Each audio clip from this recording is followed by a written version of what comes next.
Question is brought to you by Daddy's Doughnuts, serving hot, handcrafted donuts with your choice of 3 glazes and freshly ground coffee.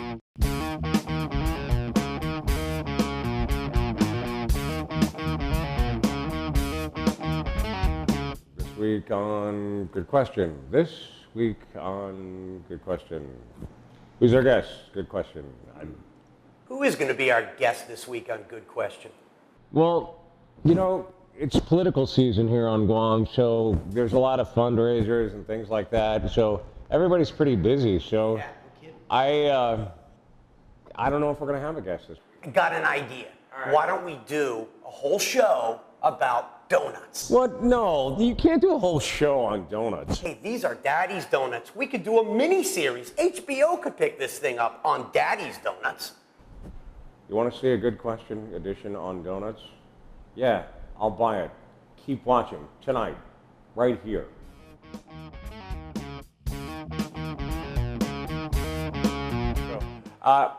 This is a good question, of course, and our question today was, how do you basically make donuts? What goes into a donut? Well, I mean, there's a variety of things that go in, especially when making up the mix. We make the mix in the back and then bring it out, but we do the final combination right here in front of our customers so everybody can see how fresh they are, because I really can't fudge that. I mean, if I'm making it right in front of you, you got to know it's fresh. And, you know, one component a lot of people don't realize that's very, very important to any dough, especially donuts, but any dough, is water. You cannot just use tap water. You really have to use a higher alkaline water and kind of a specialized water. That's a 30-quart steel bowl, and I've put some water in. I'll just tap it just a little bit more. And that's about the weight we want. And we, you know, most things as they are, you combine by weight when you're baking or cooking. It's much more important, especially when it comes to any type of flour or mix, because if you just did it by looking, you'd be very surprised when you get a pitcher or a cup or anything to put it in. Sometimes if it's not sifted or if it's not compacted. We have a mix that we do in the back, and we bring it right up here. We put it in this giant bin. Are there more or less than 11 herbs and spices?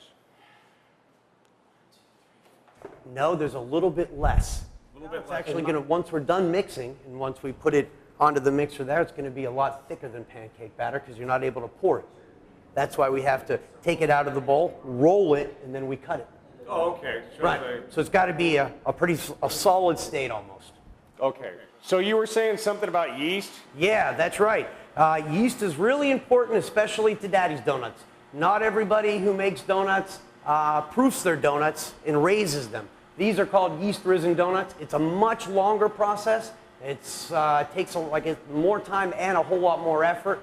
But we have to add, as a final, when we do our combination, we add the yeast just in there before we mix. And we take the bowl over and put her on Old Bessie. And Old Bessie is a Hobart 30-quart mixer. And Hobarts run forever.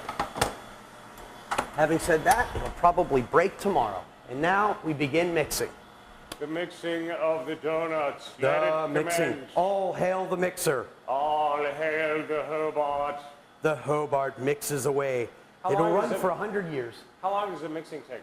Well, the mixing really only takes I do about the first 30 seconds. I kind of eyeball it, and I get. This is the part of the process that you can't put it on paper, and you just have to have the feel for it through experience. That's it. And now we kick it up a little bit too. Old Bessie can go pretty fast when she wants. And go about 15 more seconds here on the mix. And you never want to overmix a donut because you'll go to a pretzel if you mix too much. And we're not making pretzels, we're making donuts. Not so much. No. All right, next stage in the donut making process. Right. Well, once we're mixed, we take it out of the bowl. We form it up, as we've already done right here. And we make sure we have plenty of flour on the table so the dough doesn't stick to the steel. Obviously, that would happen. So the flour goes in between, and we form it up, and then we get our rolling pin. That's a serious rolling pin. This could be a weapon. It could be a lot of things, but it is a rolling pin, although I've been tempted to use it in other capacities. And we roll out just like this. We have to do it real smooth, and we roll out to about a ½ an inch or so. Roll over.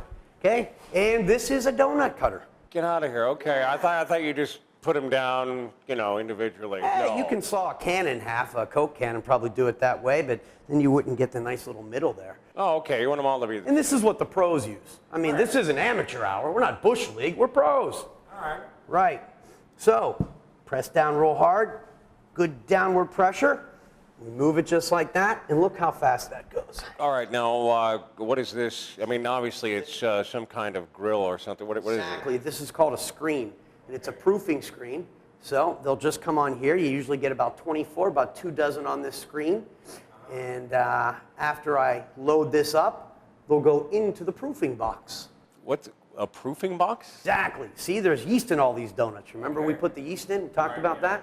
So that yeast activates, and really all a proofing box, for the most part, does is it controls humidity and temperature, and it causes the yeast to rise a little more quickly than if you just put it on your kitchen table or I just set it out.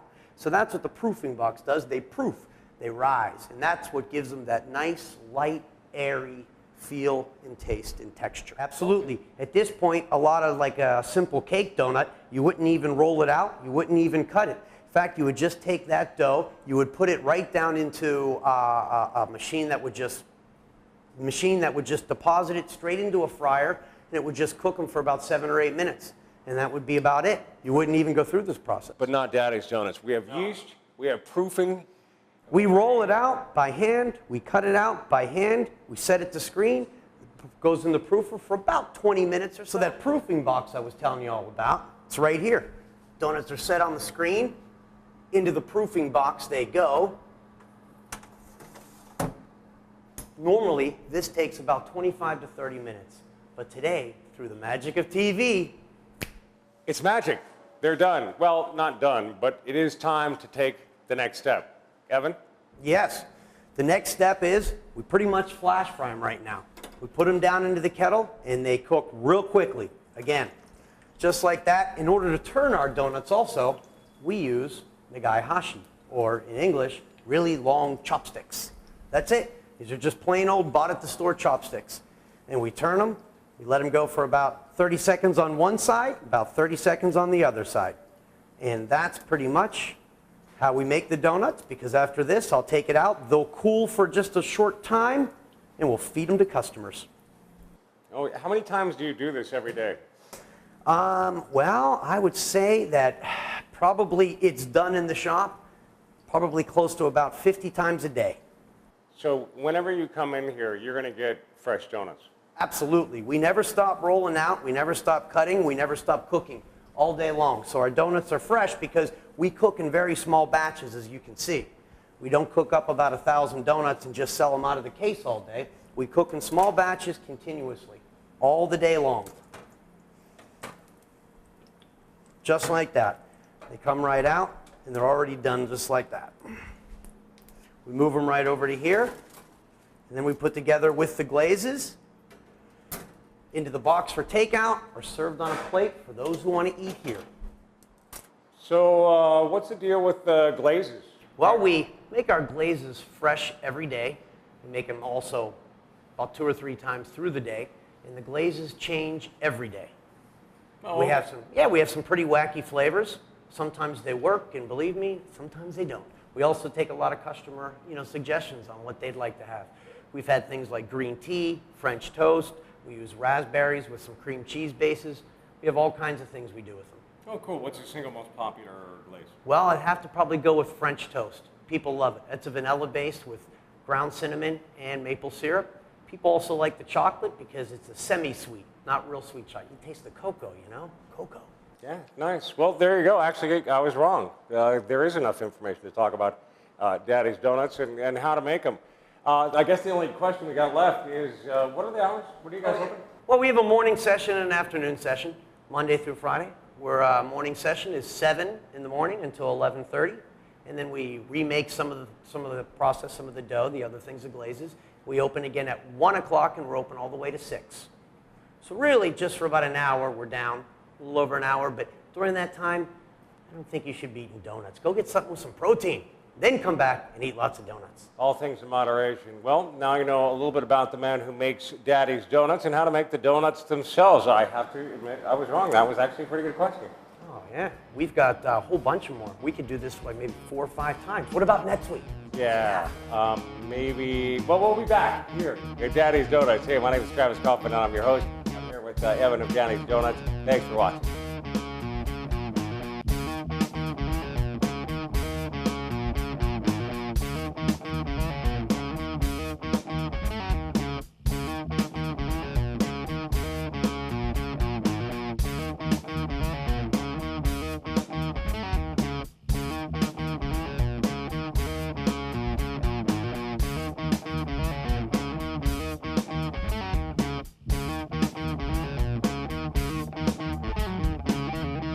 Good question. Brought to you by Daddy's Donuts, serving hot handcrafted donuts with your choice of 3 glazes and